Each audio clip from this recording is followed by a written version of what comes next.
So all of these reasons that we talked about are like a lifestyle reasons or cultural reasons. But a lot of people are motivated to buy just because of the financial and economic decisions that they're making.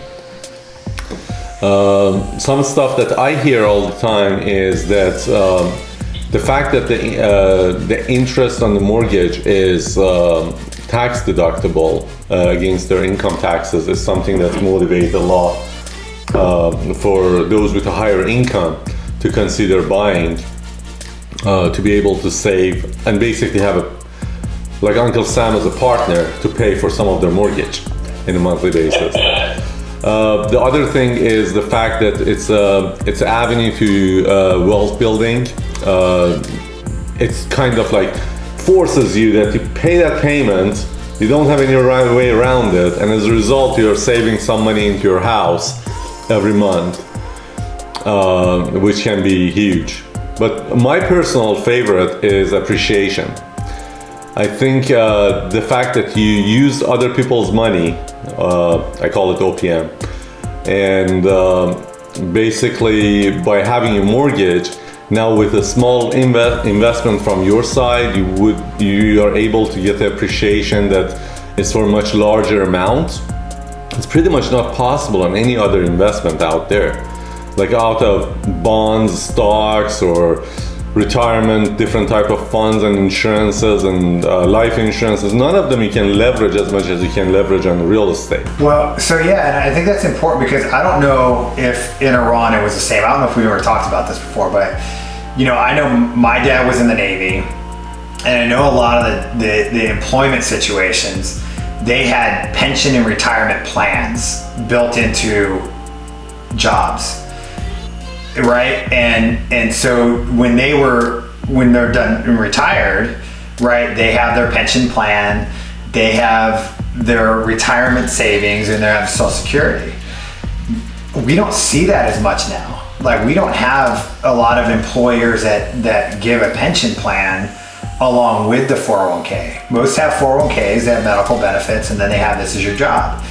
So, I mean, the mode of, using the home, one, to live in, but also as a future investment that may end up being the retirement plan, is a long-term reason for owning, right? And you said, I mean, my parents bought their first house for $40,000, and now that same house is over $700,000.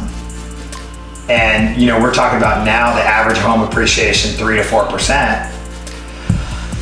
Well, I was born in '77, so it was around that time, right? So, like in the '70s when they bought it.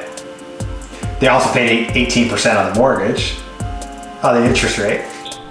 Well, I did some like a quick math thing on comparing investing. Let's say you have 10% down payment. Let's say you want to buy your first home. You have $600,000 purchase price in mind, and you want to see if it's worth for you, or is it wise for you to put $60,000 plus closing costs and everything else to buy this home versus investing it. I mean, stock market is doing great these days, so a lot of people willing to keep their money into the stocks and go that direction. So I did a quick comparison here.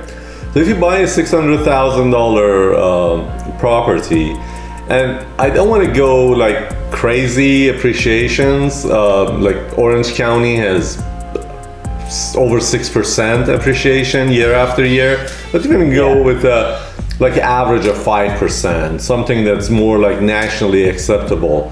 That property is going to be like $760,000 if you keep it for 5 years. I mean, you keep that for 7 years, that's going to be quite a bit of return on your investment just because of appreciation.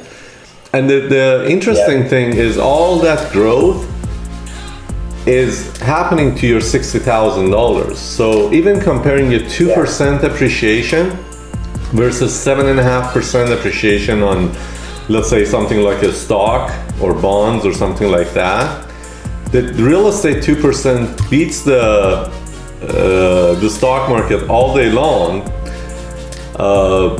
because that appreciation happens on the whole amount of $600,000 purchase, not your $60,000 investment. So it can be significant wealth building down the road. I did some numbers here with the averages out there. I even consider like a cost of selling your home in 7 years, like you pay the commission and closing costs and all of that, and still the home buying can beat this investment all day long.